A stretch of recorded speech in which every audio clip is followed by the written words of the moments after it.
जी हाँ, थंबनेल देख करके आप समझ गए हो कि क्या बात करने वाला है। यहाँ आज के इस वीडियो में बात करने वाला हूँ SRM university joint engineering entrance exam SRM J triple E 2023 के बारे में पूरा इन्फॉर्मेशन देने वाला हूँ। तो वीडियो शुरू से लास्ट तक देखना। और हाँ यार, अगर अभी तक आपने चैनल को सब्सक्राइब नहीं करा तो जल्दी से सब्सक्राइब करके बेल आइकन क्लिक कर लो।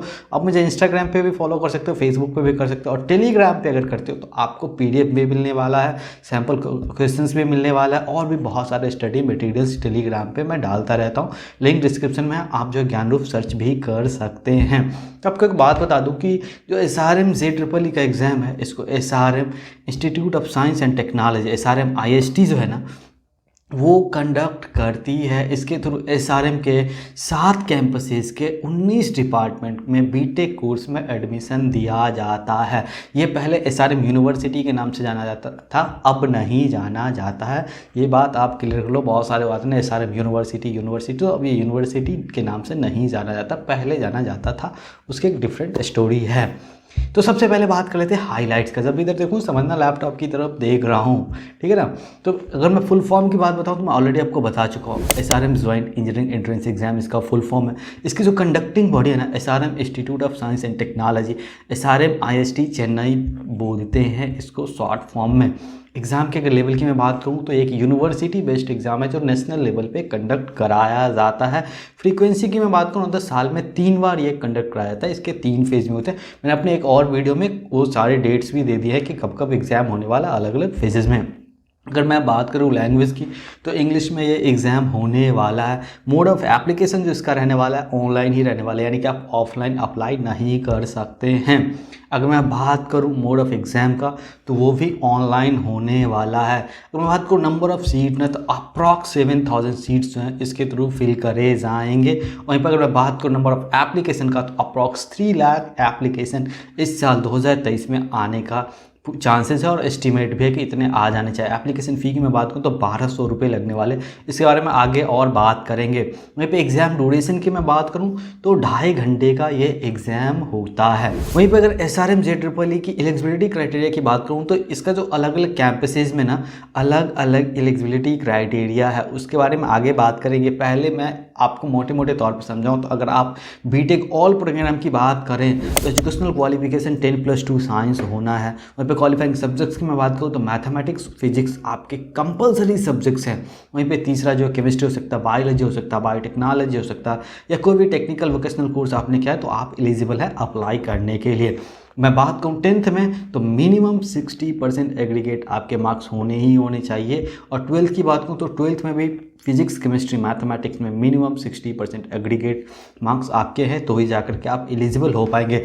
अगर आपका क्लास 12th का एग्ज़ाम जो है 2023 में क्लियर हो रहा है तो भी आप अप्लाई कर सकते हैं, बट आपको as a paying candidate apply करना पड़ेगा। एज क्राइटेरिया की मैं बात करूँ तो आपका जो एज है वो 16 साल से ज़्यादा होना चाहिए एज ऑन 31 जुलाई 2023। जी हाँ, 2023 31 जुलाई तक जो आपका एज है वो 16 साल से ज़्यादा होना चाहिए। इसके अलावा कोई एडिशनल क्वालिफिकेशन जो है वो रिक्वायर्ड नहीं है। अब बात करते हैं बीटेक में एलिजिबिलिटी के लिए बायोटेक्नोलॉजी, बायोमेडिकल और जेनेटिक इंजीनियरिंग में क्या कुछ एलिजिबिलिटी लगता है। तो यहाँ भी आपका 10+2 साइंस होना ज़रूरी है। क्वालिफाइंग सब्जेक्ट की मैं बात करूँ तो आपका फिजिक्स केमिस्ट्री मैथ हो सकता है, फिजिक्स मैथ बायोलॉजी हो सकता है, फिजिक्स केमिस्ट्री बायोलॉजी हो सकता है। क्वालिफाइंग मार्क्स की मैं बात करूँ 10th में तो मिनिमम एग्रीगेट 60% मार्क्स होने ही होने चाहिए। क्वालिफाइंग अगर मैं बात करूँ 12th में मार्क्स की तो मिनिमम एग्रीगेट 60% होने ही होने चाहिए, चाहे फिजिक्स केमिस्ट्री मैथ हो गया, फिजिक्स केमिस्ट्री बायोलॉजी हो गया, या फिजिक्स मैथ बायोलॉजी है तो भी आप एलिजिबल है। ए पेयरिंग कैंडिडेट की बात करूँ तो अगर आप 2023 में दे रहे हैं क्लास 12 का एग्जाम तो भी आप एलिजिबल है। एज की हुई है कि आपका 31 जुलाई 2023 तक 16 साल से ज़्यादा उम्र होना चाहिए। और अब बात करते हैं, ये तो था मोटे मोटे तौर पे। इसका मतलब ये नहीं कि अगर आपके 60% नहीं है क्लास 12 में या नहीं आ रहे हैं तो आप जो है वो छट जाएंगे, ऐसी बात नहीं है। तो अब बात करते हैं कि अलग अलग कैंपसेज में क्या एलिजिबिलिटी क्राइटेरिया रहने वाली है। तो इसके जितने भी कैंपस हैं ना, उसमें जो अमरावती का इनका कैंपस है बहुत तेज़ी से वो बढ़ रहा है। अभी जो आंध्र प्रदेश का है ना एसआरएम का, उसमें सिर्फ और सिर्फ 60% मार्क्स चाहिए क्लास 12th में, बाकी हर जगह 50% ही चाहिए है। ये आप ध्यान रखो, अमरावती कैंपस के लिए सिर्फ और सिर्फ 60% चाहिए। तो बेसिक कहने का मतलब यह है कि अगर 50% मार्क्स है तो भी आप SRM के लिए एलिजिबल हैं। अब को जो 60% दिख रहा है वो इसलिए दिख रहा है क्योंकि वो अमरावती कैंपस के लिए है, बाकी में 50% ही चाहिए। चाहे आप ऑल प्रोग्राम के लिए हो या बायोटेक्नोलॉजी, बायोमेडिकल या जेनेटिक इंजीनियरिंग के लिए भी अप्लाई कर रहे हो तो भी इतने ही चाहिए। अब बात करते हैं क्या कुछ एप्लीकेशन फ़ी लगता है। तो जैसे मैंने स्टार्टिंग बताया कि 1200 रुपये का फ़ी लगने वाला है। किसी भी कैटेगरी से, किसी भी जेंडर से कोई फ़र्क नहीं पड़ता। इसको जो है आप सिर्फ और सिर्फ ऑनलाइन मोड से पे कर सकते हैं, नेट बैंकिंग के थ्रू पे कर सकते हैं, क्रेडिट डेबिट कार्ड के थ्रू पे कर सकते हैं, UPI के थ्रू पे कर सकते हैं। अभी इसका जो है कूपन कोड मेरे पास अवेलेबल नहीं है, बाकी जिस भी यूनिवर्सिटी का अवेलेबल है उसका जो मैंने लिंक डिस्क्रिप्शन में मैंने दे रखा है वहाँ पे जाओ, 50% का डिस्काउंट मिल जाएगा कूपन कोड के थ्रू अगर आप अप्लाई करते हैं तो। अब बात कर लेते हैं कि क्या कुछ एग्ज़ाम पैटर्न रहने वाला।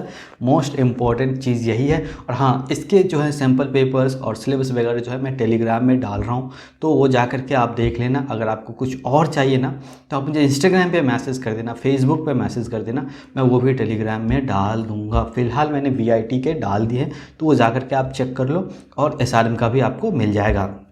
अगर मैं बात करूँ यहाँ पे एग्ज़ाम पैटर्न में मोड का, तो ऑनलाइन होने वाला है, CBT मोड होने वाला है। CBT का मतलब होता है कंप्यूटर बेस्ड टेस्ट। इसमें क्या होता है कि आपको जो एग्ज़ाम सेंटर जाना पड़ेगा, वहाँ पे कंप्यूटर के थ्रू आपको जो एग्ज़ाम देना होगा।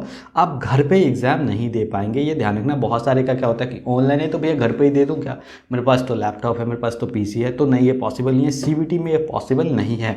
अगर मैं बात करूँ ड्यूरेशन का, तो 2.5 घंटे का एग्जाम होता है, ऑलरेडी मैं बता चुका हूँ। लैंग्वेज जो है इसका इंग्लिश है। अगर मैं बात करूँ सब्जेक्ट्स के, तो इसमें 5 सब्जेक्ट्स होते हैं जिसके बारे में आगे अपन और डिटेल में डिस्कस करेंगे। अगर मैं बात करूँ टाइप ऑफ क्वेश्चन का, तो ऑब्जेक्टिव क्वेश्चंस होते हैं, मल्टीपल चॉइस क्वेश्चन, MCQ जिसको बोलते हैं, उसमें से आपको एक सेलेक्ट करना होता है। टोटल नंबर ऑफ क्वेश्चंस की मैं बात करूँ तो 125 क्वेश्चंस आने वाले हैं। 125 मार्क्स के क्वेश्चन जो वो पूछे जाएंगे। अब बात कर लेते हैं कि SRM JEE 2023 में पेपर पैटर्न क्या रहने वाला है। वो तो एग्जाम पैटर्न था, 2 होते हैं, या हमेशा ध्यान रखो, वो जो मैंने अभी बताया वो एग्जाम पैटर्न था। अब पेपर पैटर्न की बात कर रहे हैं, तो फिजिक्स में नंबर ऑफ क्वेश्चन जो है 35 क्वेश्चन आने वाले हैं, 35 मार्क्स के। केमिस्ट्री में भी 35 क्वेश्चन आएंगे, 35 मार्क्स के। मैथमेटिक्स या बायोलॉजी जिस भी ग्रुप से आपने अप्लाई किया उसमें 40 क्वेश्चंस आने वाले हैं, 40 मार्क्स के। एप्टीट्यूड से 10 क्वेश्चंस आने वाले हैं, 10 मार्क्स के। और इंग्लिश से 5 क्वेश्चंस आने वाले हैं, 5 मार्क्स के। यानी कि टोटल 125 क्वेश्चंस आने वाले हैं, 125 मार्क्स के। 2.5 घंटा आपको मिलने वाला है। मार्किंग स्कीम की मैं बात करूं तो जितने भी सही आंसर करते हैं इसके लिए आपको पर क्वेश्चन 1 मार्क्स मिलता है। यानी कि 1 क्वेश्चन सही करते हैं तो 1 मार्क्स मिलता है। वहीं पे कोई नेगेटिव मार्किंग जो है वो नहीं है, ये बहुत ही अच्छी बात है। तो आपको मैक्सिमम क्वेश्चंस जो है वो अटेम्प्ट करना। और एक और बात, जितने भी सेक्शंस हैं ना, 5 ही सेक्शंस आपको अटेम्प्ट जरूर करना है। अगर एक भी सेक्शन छूट गया, मान लीजिए कि एप्टीट्यूड छूट गया, आपका इंग्लिश छूट गया, तो जो है आप जो है बाहर हो जाएंगे, आपका एडमिशन नहीं होगा, आप फेल हो जाओगे। ये आप ध्यान रखो मोटे मोटे तौर पे कि 5 ही सेक्शन अटेम्प्ट करना बहुत ही ज़रूरी है। तो ये मत सोचना कि PCM में ही लगे हुए हैं स्कोर बढ़ाने के लिए, नहीं, आपको जो बाकी के 2 सेक्शंस हैं उसको भी अटेम्प्ट जरूर करना है। अगर आप टच नहीं करते हैं तो आप फेल हो जाओगे, साधारण शब्दों में आपके कहें तो। अब बात करते हैं कि कैसे अप्लाई करना। हालांकि इस पर और डिटेल वीडियो आगे आने वाले हैं, लेकिन यहाँ पे बताऊँ कि इसके मोटे मोटे तौर पे 5 स्टेप्स हैं। पहला आपको रजिस्ट्रेशन करना है, मोबाइल नंबर और ईमेल आईडी को रजिस्टर करके आपको यूज़र आईडी और पासवर्ड मिल जाएगा। उसके बाद एप्लीकेशन फॉर्म फिल करना है। उसमें आपको 3 तरीके के डिटेल्स होंगे। एक प्राइमरी डेटा होगा जिसमें आपके फादर के और आपके मदर के नाम वगैरह पूछा जाएगा, मोबाइल नंबर, ईमेल आईडी आप डालेंगे। दूसरे में क्या है कि आप अपना क्वालिफिकेशन डालेंगे और तीसरे में डॉक्यूमेंट डालेंगे। डॉक्यूमेंट में क्या है कि आपका फ़ोटो होगा और सिग्नेचर होगा, और साथ ही साथ आपका जो 10th का मार्कशीट है ना, उसका रजिस्ट्रेशन नंबर आपको चढ़ाना होगा। तो वो मार्कशीट आप फॉर्म भरते टाइम अपने पास ज़रूर रखना। फिर चौथा स्टेप क्या है, पेमेंट करना है। 1200 रुपये का आप पेमेंट करो और फिर कन्फर्मेशन पेज पे आ जाओ। सबमिट करने के बाद या सबमिट करते टाइम ही आप जो PDF ज़रूर डाउनलोड करके रखना। और हाँ, पेमेंट का भी रिसिप्ट ज़रूर रखना, वो काउंसलिंग के टाइम आपके काम आने वाला है। ये तो था 5 स्टेप। और एक बात और मैं यहाँ पे आपको बता दूँ कि जब भी एडिट करने का मौका अगर आता है तो आप प्राइमरी डेटा एडिट नहीं कर सकते। मसलन कि आप अपना नाम चेंज नहीं कर सकते, फादर का नाम चेंज नहीं कर सकते, मदर का नाम चेंज नहीं कर सकते, जेंडर नहीं बदल सकते, डेट ऑफ बर्थ नहीं बदल सकते हैं। तो प्राइमरी डेटा आप चेंज नहीं कर पाएंगे, ये आपको ध्यान रखना। एज ऑफ नाउ ऐसा ही है कि अभी तक का ये है कि प्राइमरी डेटा नहीं बदल सकता। अगर फ्यूचर में प्राइमरी डेटा बदलने के ऑप्शंस आते हैं तो बहुत ही बढ़िया है। लेकिन आप इनमें गलती करने के चांसेस ही मत रखो कि कभी नोटिफिकेशन आएगा तो होगा, सोचो ही मत, बहुत ही ध्यान से फॉर्म फिल करो ताकि कोई गलती ना हो। और अब आपको एक बात और बता दूं कि एग्ज़ाम सेंटर को लेके सबसे ज़्यादा कन्फ्यूज़न होता है। हालांकि लिस्ट मैंने जो है टेलीग्राम में डाल दिया है, अगर किसी को नहीं मिलता ना फिर से ही डाल दूंगा, क्योंकि वो ऊपर चला जाता है बहुत सारे मैसेजेस के बाद, तो फिर से भी मैं डाल दूंगा, कोई दिक्कत की बात नहीं है। आप जा करके सर्च कर लेना, ज्ञानरूप लिंक डिस्क्रिप्शन में है। तो इसका जो एग्ज़ाम सेंटर है ना वो हर राज्य में होने वाला है, जितने भी स्टेट हैं लगभग सभी मेजर स्टेट्स में होंगे और मेजर सिटीज़ में इसके एग्ज़ाम सेंटर्स हैं। तो एग्ज़ाम सेंटर को लेकर कोई दिक्कत नहीं कि आपको अपने स्टेट के अलावा किसी और स्टेट में जाना पड़े, ऐसी कोई प्रॉब्लम आने वाली है नहीं। इसके अलावा अगर आप किसी और कॉलेज के एंट्रेंस एग्ज़ाम के बारे में जानना चाहते हैं या हॉनेस्ट रिव्यू जानना चाहते हैं, एक मतलब अनबायस्ड रिव्यू, को ट्रू इनसाइट अगर जानना है ना, तो आप कमेंट सेक्शन में ज़रूर बताना कि भैया फ़लाँ कॉलेज का रिव्यू कर दो, या फ़लाँ कॉलेज के फ़ी के बारे में, एडमिशन प्रोसेस के बारे में, या फ़लाँ एग्ज़ाम के बारे में अगर जानना है तो आप ज़रूर कमेंट करो, बेधड़क कमेंट करो। और हाँ, अगर आपको सैम्पल पेपर चाहिए तो एक टारगेट देते हैं कि इस वीडियो पे 1000 लाइक और 1000 कमेंट आ गया तो sample paper free of cost मैं अपने टेलीग्राम पे दे दूँगा, ये मेरा वादा है।